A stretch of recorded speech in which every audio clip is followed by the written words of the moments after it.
So I'm going to touch on like the events of the night. So Charlie had been on home leave on the night before, and I got him back at the unit at about 7:45 p.m. And he was in really good spirits. Like, we'd had the best home leave that we'd had in a long time, and I thought that we'd actually turned a corner.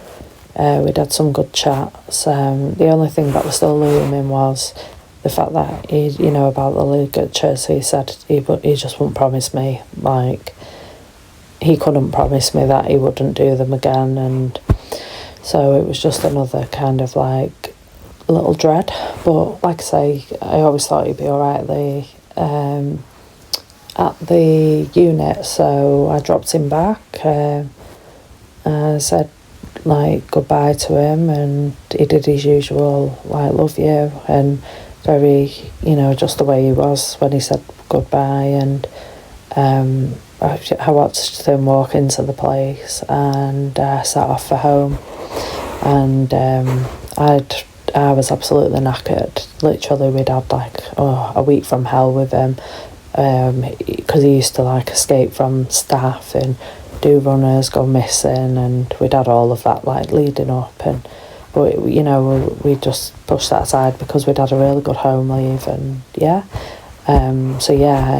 made my way home, got myself sorted for bedtime and got into bed, and I got the phone call at 11:15, and it was, I can't really describe, like, the phone rings and it's junction 17, and they're just like, hi, we were just letting you know that Charlie's done a ligature, and them phone calls were quite frequent, so it wasn't like, oh my god, I didn't jump to that, I was used to them.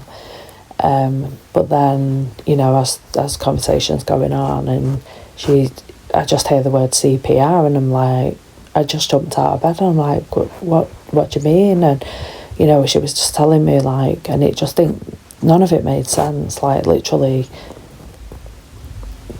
it just didn't make sense. Like, I just don't know how to explain, but you just literally don't expect to have that phone call.